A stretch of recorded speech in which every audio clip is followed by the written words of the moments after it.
It's Danny Flexen here for Seconds Out. Delighted to be joined by top trainer and manager Billy Nelson. Billy, how you doing, mate? I'm fine, Dan. Cheers. Good, glad to hear it. Now, your fighters have been very much to the forefront of the sport in the last couple of weeks, most recently with Lewis Crocker. But we'll start off with Big Martin, of course, who stepped in, saved the show, at least to an extent. I know it was a great show either way, but stepped in, saved for what many people felt was more the main event than Bivol Beterbiev rematch against Joseph Parker. Um, just first of all, how long did you have to consider it yourself and discuss it with Martin before agreeing to take the fight at short notice? It was 7 o'clock Thursday night. We got offered it, and we were on a flight at 1 o'clock in the afternoon on the Friday. Okay. What concerns did you have before talking it over with Martin? Well, we knew the risks about the IBF. Financially, it was extremely well rewarding. Uh, Martin probably wouldn't have earned that money this whole year, and there was a guarantee fight in May as well. So Yeah. you were saying he still got the fight with FA Jagba in May, just without the eliminator tag, but that was guaranteed before you accepted the Parker fight. Yes. Good stuff. Now, do you think you'd have accepted without that guarantee? Or Martin would have, sorry. Like I said, that's the decision that Martin had to make. I represent Martin. Martin is the guy that says yes or no to the fights. It's my job to try and get him those fights and maximise his earning potential in a short window that boxers have got, and I've done that. And how much training did he have behind him at the point when you guys accepted the fight? Well, he trained for because I gave him his president wanted to speak to him, and he flew to Congo, and he was going to be there for 5 to 7 days, and then back to start the intense camp for Effie Jagba for May the 2nd, which was initially in New York, but now it's moved to Saudi Arabia. So you had to consider on one side that he probably, I think you said even before the fight, he was probably fit enough for, was it 6 to 8 rounds? Aye, aye. You had to But weigh that listen, up again. listen, let's make no mistake here, right? Martin Bakole went in the first round and he hurt Joe Parker and hurt him 2 or 3 times, and I've heard Joe was quite badly shaken. So, and Joe knows what Martin's capable of doing. They've sparred many occasions. We'd love nothing more, and and rightfully so. Joe should get a world title fight, but if he's struggling to get a world title fight before the end of the year, we'd love nothing more than a rematch for with a full camp behind us, because you'll see a different Martin Bakole against F.A. Jagba, let alone against Joe Parker. With the finishing shot, was it a case of if he'd had a full camp behind him, a shot like that may not have even landed? Is that the thinking? It, it would never have landed because they'd have rolled under it and hit Joe with a left hook to the head or the body. But it was just that kind of sharpness. It wasn't so much physical fitness, but Ah, more the no. sharpness. Ah, well, obviously a guy's got 3 months camp behind him. And Martin's got three fifth suppers behind him. But there was still enough value in it to accept it, I'm guessing, because if he'd have beaten Parker, landed a big Oh. shot, Martin's a huge puncher, his life changes even more than it already has. But he did land some big shots and hurt him, but he just never had the engine to capitalise on it. And in terms of the future, Martin's been avoided for a long time. We've talked about this, partly because of his exploits in the gym as much as in the ring. Could this change now that people have seen him suffer that defeat? Well, let's hope so people grow a pair of balls, so to speak. Yeah, I mean, there's been a lot of criticism, but I'm guessing with that in mind, you'd like to see A them lot step of, up and face Martin. a lot of criticism from. Well, fans, I've seen other boxers as well. Maybe not so much of Martin specifically, but more that that was the fight that was put on. But I don't know what people were expecting at short notice. Exactly, but would they want somebody that, I don't know, a substandard opponent? At least Martin's got the balls to do it. I see people with fellow professionals slagging them off. Well, they same people would never step in the ring with them. So let's see if they've got the balls to step up and face him now. Which one? Yeah, agreed. Now, the fight came to an end partly when you threw the towel in. Quite understandably, I think, Well, I never threw the towel in. I just waved instructed it. the referee, and that was enough. Yeah. And most people would agree with what you did there. Martin was obviously a little bit upset at the I time. don't need Danny. I don't need people to agree with me. I know I made the right decision for my fighter. That's all that matters. I don't give a fuck what other people think, to be quite honest. And did you anticipate, given the circumstances around the fight, the short notice, the lack of camp, that doing that, instructing the referee to stop it, may be something you would have to do?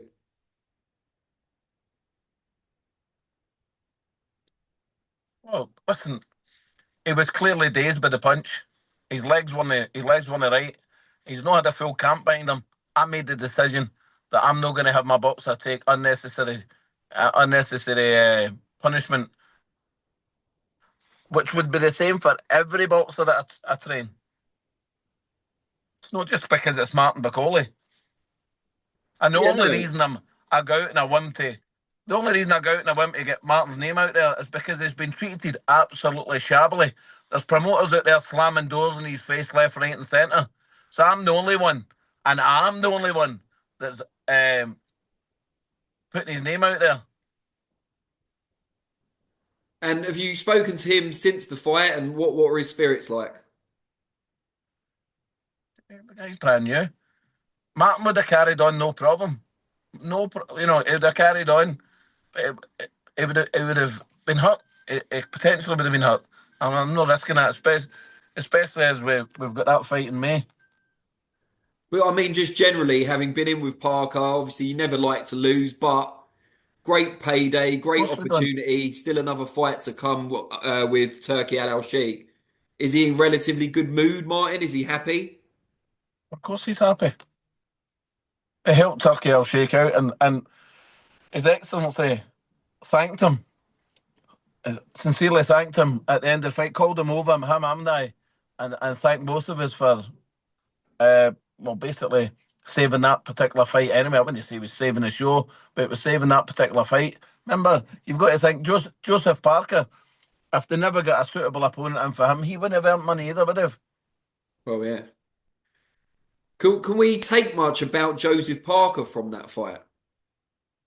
Uh, Joseph Parker, he looked bigger than what I've seen him before. And by the way, I met his strength and conditioning coach over in Belfast, and I told him I thought he was doing a fantastic job with him because he looked excellent. He looked in excellent shape. But I can only reiterate a full camp behind Martin Bakole. I think there's only one winner, And that's but I don't George, think I know. and that's George Lockhart you're referring to there, of course. Yeah, very nice man. I think he comes. I don't think he's English. I think he's American or New Zealand, isn't he? Yeah. Mm. So what I found interesting as well, two big fights in a row. You were in the opposite corner to Andy Lee, obviously this Mm. weekend and the one before. Has that ever happened before? Can you recall it ever happening in your career before? No against such a high profile coach. No, I mean I've been in opposite corners to Womack. I lost on points to him. I beat Virgil Hunter. Sugar Hill beat him. No, really, no 2 weeks in a row. No, no. And in fairness, I should point out that Bomac did have Terence Crawford, who remains one of the best pound for pound fighters in the world. So you're at a slight disadvantage there, Billy. I think it's fair to say. He's quite a handy boxer, that Terence guy. Yeah, he's not bad. I think he might go far. Um, Aye, aye. so getting to this weekend then, fever pitch atmosphere in Belfast between your man Lewis Crocker and Paddy Donovan, Mm, and not the sort of conclusion you normally see. Just before we get mm. to that though, what did you feel about the Donovan's actions leading up to the disqualification and the referee's performance also? There was absolutely nothing wrong with the referee's performance. Paddy fouled multiple times. There was at least 10 head clashes that I counted, two of which got penalised. Let's not forget he got another 3/4 warnings for head clashes as well. So there's six warnings, five at worst, five warnings for head clash. The elbow was an absolute disgrace. I mean, you've seen it in slow mo on social media. That for me as an instant disqualification because there's no attempt to throw the punch. The elbow was directed and it landed right on Lewis's left eye, and that's what caused the swelling and closure of his eye. Uh, and then the punch behind the after the bell was as clear as day. How much do you feel the fouls But specific? again, please let me reiterate: Paddy Donovan was ahead in the fight, and he was boxing it excellently. And I told him so. And I told him in the ring, I says, if you box as well as that in future fights, you will win the world title eventually. He's a very good fighter.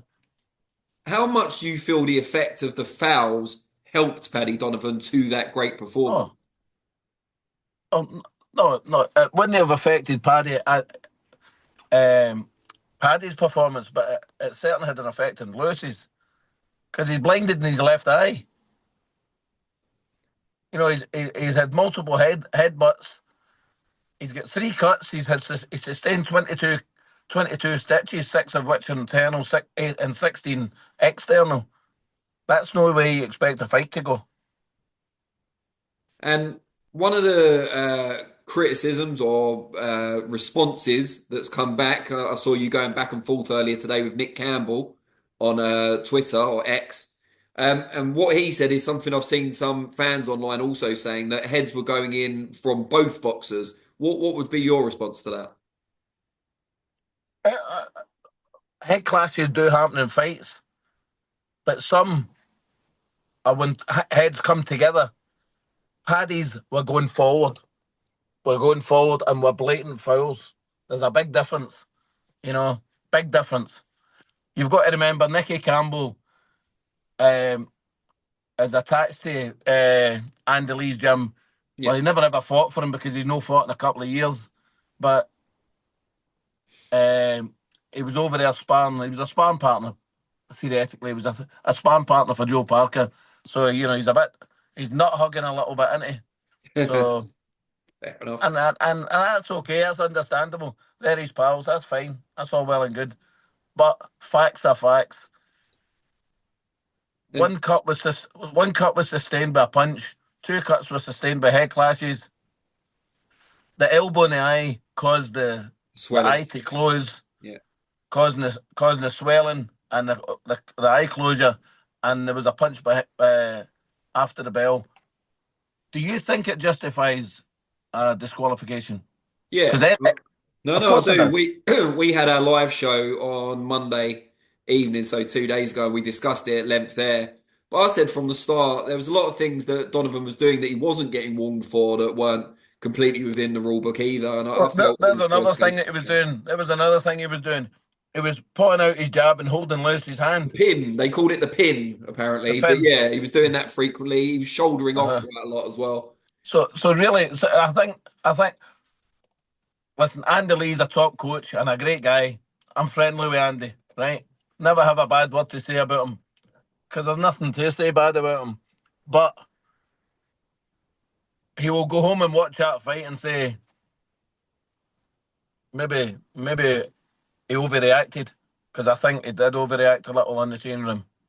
But the tensions and emotions are flowing, and and listen, ultimately, Paddy, through his lack of discipline, lost the fight. Yeah. Lewis never won the fight. Paddy lost the fight due to lack of discipline because he Just was ahead in the fight.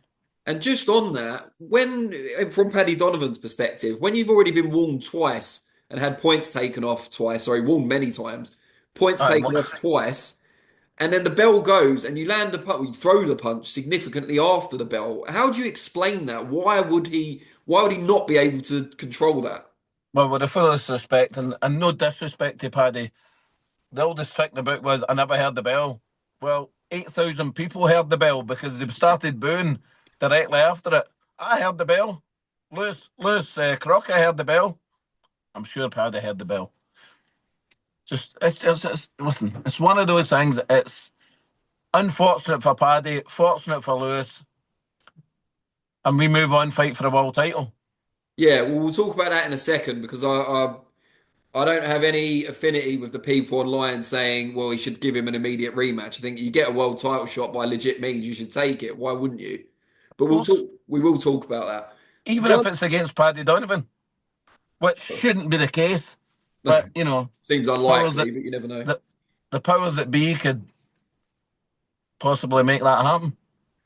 But regarding the finish of the fight, and this is a criticism I've seen online, not from fellow boxers to Lewis, I should say, but from observers, is that somehow Lewis potentially made more of the punch than was fair when he got that shot Oh, after right, the right. bell. So he's been hit with a punch over a second after the final bell on that his left eye that's closed due to a foul for the elbow.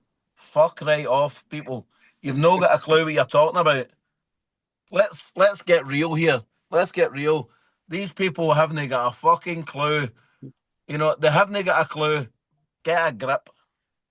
Now, moving on to the world title fight, was an IBF final eliminator. Do you expect that title shot to come against Jaron Ennis, or do you think he'll have moved up by then? It will come, or defended his other belt or whatever, and you'll get a vacant shot? I think it will go vacant because I think Ennis will move because he's so big. And by the way, let's get one thing perfectly clear. Boots Ennis, it's not a gimme against Stanionis. He's a good fighter, No. Stanionis. So if he wins, then it's him versus Lewis. If Boots wins, I do believe Boots moves up to 154 because there's bigger fights there for him at 154. And who's the next contender for the IBF? That I couldn't tell. I think the highest ranked guy now is a Japanese guy, Okay. but there's a guy for PDC. I can't remember his name. It's like a Mexican sounding name, but I think he's based in America. But it may well be Mexican. I'm not sure. And it's So not expected to be any time Rojas, soon. is it Rojas? Oh, okay, Rojas. Romas, yeah. Hmm. So it's So, not expected to be any time soon, the title fight. How long will Lewis's injuries keep him out of the gym, do you think?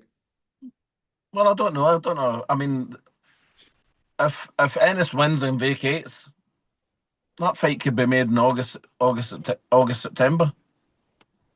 A And what vacant world title or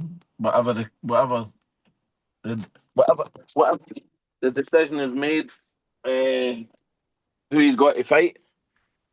and what's Lewis been like since the fight? Obviously, as a fighter, they never want to win in that Oh, fashion, of course but he he doesn't. has secured a world title shot and probably a significant step towards the future for his family with that title shot.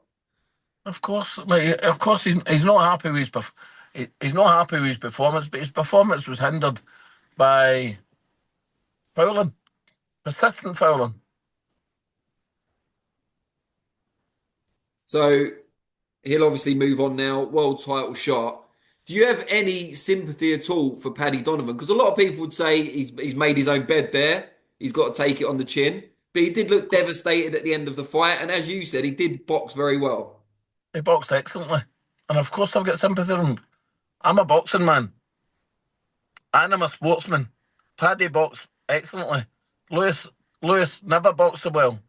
I mean, but he didn't. There was excuses because of the cuts and injuries and etc. The consistent fouling. But you've got to feel sorry for Paddy in a sense. But there's rules. Rules are there for a reason and not to be broken. And he broke them. Well, two head clashes you get pulled up for. There must have been at least another three or four for the referee to give him another warning. So there's six, say five at worst, five warnings just for the head. The elbow, how that never get. So I could kick off and say, oh, Marcus McDonald never seen the fucking elbow, the stray elbow. Did I say it? No, I didn't. But I've made comments since then because it was so bad. So there's six fouls, and then the punch after about there's 7 fouls committed. How do you feel just generally about being so? I mean, the focal point will always be the fighters, but you've been in the news, if you like, for the last 2 weeks in a row now. Are you Me? kind of, well, It's not yeah, about it's not it's, no I've no it's not about me. It's about my fighters. It's not about me. It's not about me. Mark Bakole made the decision to go and fight in Saudi Arabia. We agreed as a team, let's go because it secures his family for life. Is there something wrong with that? Want to secure your family's future for life? no. Surely that's what we're all here for. And me going to work and supporting my family. That's my job to go and earn as much money as I can. But that decision's no for me. I mean, there could be £100 million there, but if Martin McCauley doesn't want to fight, I'll back him 100%. Good stuff. Now, talking of family, the more furry member, more furry than you, which is some going of your family, is behind you, making a few cameo appearances in this video. I Um, forgot he was there. just tell us a bit about him. What's his name? How old is he? That's Murphy. He's 7, and St Bernard's 16 months. He's now he's nearly a light heavyweight now. He's 12 stone 6. Oh, he is a light heavyweight. Oh, he's a Yeah. big Bailey's 12 stone 6, but he's not here. I bring Sometimes I bring one at a time, one in the morning, one in the afternoon. And that helped the morale in the gym? They just lie there and watch it, but they just he sleeps. All that noise, he just sleeps. He's really well behaved. Bailey's still a puppy, obviously, you know what I mean. But he's like a big cracker. The women in the gym love Bailey. Yeah, I bet. They Just tell do. us about the new gym. And the new gym's called Gold Star Boxing Scotland. It'll be open for the professionals on Monday up until the end of the month, and then it'll be open to the public on a membership basis. It's going to be stunning. So it is stunning. How does it compare to the previous gym, and how have you been able to get such a, vast improvement? We're spending money, Danny. Well, yeah, I didn't want to like spell it out, but yeah. Yeah, like people don't give me 300 square feet of mats for nothing, and rings for nothing, and frames for bags for nothing, painting full units for nothing, insulating the insulation of the roof in the gym was 5 figures. Wow. But you've got to have a warm gym, so you've got to speculate to accumulate. And my boxers will be training in a quality gym. Ultimately, it's the boxers. It's not about Billy Nelson and Billy Nelson's ego. I would train in a barn, a farm barn. Ultimately, you can train anywhere as long as you've got a trainer and a boxer that are on the same wavelength, and you're getting results. Ultimately, results are the be all and end all of boxing, aren't they? So what does this new premises allow you to do then? Because you've still got you and the boxers, but is it just a nicer environment? Can you get more boxers in there? What's the benefits? Well, the hope is that top Scottish talent will come. I've already got. I mean, I've got a new addition to the gym, Cyrus Patterson from Newcastle. Oh, okay. I'm getting an American cruiserweight coming over as well. I've got Richard Reactor here. He's fighting in a few weeks. So we're attracting good boxers, and I hope to get some Scottish talent as well. And you know, we just want to improve the gym, and the public will be allowed to use the gym as well. You know what I mean? There'll be sunbeds in the place. There's going to be an infrared sauna. There might be Are you going to be a using the sunbeds, Billy? no. I don't need to, mate. I don't need to.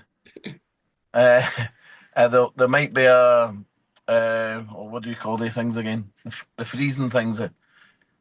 Oh, like the Cairo hyperbaric chamber. chamber. Cairo chamber. Might buy one of them as well. Great So stuff. see what happens. Just on Reactor, as you mentioned him there, we saw yesterday it was confirmed that Dillian White had pulled out of his main event fight with Joe Joyce. Have Mm. they ever sounded out you, React Poor, about potentially stepping in? No, we're fighting Lawrence Bakole. No, no, no. But because you're already on the card, did they ever say, No, well, maybe no? that's a better fight than Joe Joyce and Dylan White. Bakole against Richard's a better fight. Well, it is, isn't it? Yeah. Well, I think most people thought that anyway, but I just thought maybe they'd ask either Riakporhe or a Coley because they're already on the card to maybe step into No, that. that would be unfair. That means one of them's not got a fight. Just get a substitute for Big Joe Joyce. I think they're talking about Hrgovic or Bergovic. Yeah. What would you Hrgovic. make of that? I wouldn't want that fight for Big Joe. No, no, me neither. You know what I mean? Somebody like David Adelaide would be a good fight for Joe. Yeah, I mentioned Adelaide yesterday actually because he's obviously already on Warren's books. He's coming off a good win. Fabio Mhm. Wardley, I've seen people mention as well. But he's meant to have something, isn't he? He's probably going to fight that. I would imagine he'll fight that big guy from Bulgaria. Oh, Pulev for the Puev. WBA. You know what I mean? I Fuck's sake. can tell what you think of that without That, asking. that's a big fight. So they say. Billy, If he really doesn't, appreciate. Oh, go on. if he doesn't stop Puev in 3 rounds, then he's got to have a good look at himself. I'll make sure he sees that and see what he thinks of it. But yeah, I But he see. will stop him because he's an improving fighter. He is an improving fighter. I think he's got a lot to go yet before he should step in with world class fighters. Okay. Billy, really appreciate your time, mate. Murphy, good to Welcome. see you too. And we'll catch up with you again soon. Okay, mate. We'll Take have to care. visit the new gym once it's all ready. More than welcome. Cheers, mate. Take care. Cheers. Cheers, Danny.